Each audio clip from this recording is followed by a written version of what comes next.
Mothers ഡേക്ക് ഒരുപാട് പേര് സ്റ്റാറ്റസും സ്റ്റോറിയും പോസ്റ്റും ഒക്കെ ഇടുന്നത് കണ്ടു. അപ്പം അവരോടൊക്കെ ആയിട്ട് എനിക്ക് ചോദിക്കാനുള്ളൊരു കാര്യമാണ്, അല്ലാത്തവർക്കും കേൾക്കാട്ടോ, അല്ലാത്തവർക്കും പറയാം. ആ, നിങ്ങൾ നിങ്ങളുടെ അമ്മയെ ഏറ്റവും അവസാനം വിളിച്ചത് എപ്പോഴാണ്? അമ്മ ഇങ്ങോട്ട് വിളിച്ചതുകൊണ്ടോ അല്ലെങ്കിൽ എന്തെങ്കിലും കാര്യത്തിൽ തിരിച്ചു വിളിക്കേണ്ട അർജൻസി ആയിട്ട് വിളിച്ചതല്ല, നിങ്ങൾക്ക് അമ്മയോട് സംസാരിക്കണമെന്ന് തോന്നിയിട്ട് ഏറ്റവും അവസാനമായിട്ട് അമ്മയെ വിളിച്ചത് എപ്പോഴാണ്? നമ്മൾ ട്രിപ്പ് പോകുന്ന സമയത്തും അല്ലെങ്കിൽ എവിടെയെങ്കിലുമൊക്കെ പോയിട്ട് വരുന്ന സമയത്ത്, ഇപ്പോൾ കപ്പിൾസ് ആണെങ്കിലും അല്ലെങ്കിൽ ഭാര്യയ്ക്കോ ഭർത്താവിനോ ഒക്കെ ഒരുപാട് ഗിഫ്റ്റുകളും, ഫ്രണ്ട്സ് ആണെങ്കിൽ പോലും സാധനങ്ങളൊക്കെ നമ്മൾ വാങ്ങിച്ചിട്ട് വരും. അമ്മയ്ക്ക് എപ്പോഴാണ് ലാസ്റ്റായിട്ട് ഒരു ഗിഫ്റ്റ് വാങ്ങിച്ചു കൊടുത്തത്? ഒന്നും വേണ്ട, ചുമ്മാ ഒരു സാരി, അല്ലെങ്കിൽ അമ്മയ്ക്ക് ഇഷ്ടമുള്ളൊരു ഭക്ഷണം അമ്മയ്ക്ക് വാങ്ങിച്ചു കൊടുക്കുകയോ അല്ലെങ്കിൽ അമ്മയെ കഴിക്കാൻ കൊണ്ടുപോവുകയോ എപ്പോഴെങ്കിലും ചെയ്തിട്ടുണ്ടോ? അമ്മയായിട്ട് എപ്പോഴെങ്കിലും അല്ലെങ്കിൽ അമ്മയായിട്ട് ലാസ്റ്റായിട്ട് പുറത്തേക്ക് ചുമ്മാ അമ്മയും കൊണ്ട് കറങ്ങാൻ പോയത് എപ്പോഴാണ്? അമ്മയ്ക്ക് ഏറ്റവും ഇഷ്ടമുള്ള സിനിമ എപ്പോഴെങ്കിലും കാണണമെന്ന് പറഞ്ഞിട്ട് നിങ്ങൾ അമ്മയെ കാണിക്കാൻ വേണ്ടി കൊണ്ടുപോയിട്ടുണ്ടോ?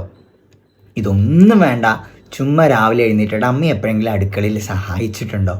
അമ്മയെ വിളിച്ചിട്ട് ഐ ലവ് യു പറയണമെന്നൊന്നും ഞാൻ പറയുന്നില്ല, കാരണം നമ്മുടെ മലയാളി സിസ്റ്റം പലപ്പോഴും അങ്ങനെയല്ല. അങ്ങനെ പറയുന്നവരുണ്ട്, പക്ഷെ ചിലർക്കെങ്കിലും അതിൻ്റെ ബുദ്ധിമുട്ടുണ്ടാവും. സ്നേഹമെന്ന് പറയുന്നത് വാക്കുകളിലല്ല ഉള്ളത്, അത് പ്രവൃത്തികളിലാണ്. നമ്മളത് എക്സ്പ്രസ് ചെയ്യുമ്പോൾ മാത്രമേ ഓപ്പോസിറ്റുള്ള ആൾക്കത് സ്നേഹമാണെന്ന് തിരിച്ചറിയാനുള്ള കഴിവുണ്ടാവുള്ളൂ. അപ്പം നമ്മൾ ഒരുപാട് സ്റ്റാറ്റസും സ്റ്റോറിയും ഒക്കെ ഇടുന്ന സമയത്ത് എപ്പോഴെങ്കിലും നമ്മളെ അമ്മയുടെ അടുത്ത് പോയിരുന്നു ഒന്ന് അമ്മയെ കെട്ടിപ്പിടിച്ചിട്ട് ഒന്നിരിക്കണം. അമ്മ എപ്പോഴാണ് ലാസ്റ്റ് ഏറ്റവും റിലാക്സ്ഡ് ആയിട്ട് പൊട്ടിച്ചിരിച്ചതെന്ന് ഓർമ്മയുണ്ടോ? പല അമ്മമാരും റിലാക്സ്ഡ് അല്ല, അവരെപ്പോഴും വീട്ടിലെ ജോലികളും കാര്യങ്ങളൊക്കെ ആലോചിച്ച് ഭയങ്കരമായിട്ട് ടെൻഷനിലിരിക്കുന്നവരാണ്. അതിനിടയിൽ അവർക്ക് കൊച്ചു കൊച്ചു കൊച്ചു സന്തോഷങ്ങൾ ഉണ്ടാക്കി കൊടുക്കുക എന്നുള്ളത് മക്കൾ എന്നുള്ള രീതിയിൽ നമ്മുടെ റെസ്പോൺസിബിലിറ്റിയാണ്. നമ്മളത് ചെയ്യണം ഇടയ്ക്കെങ്കിലും.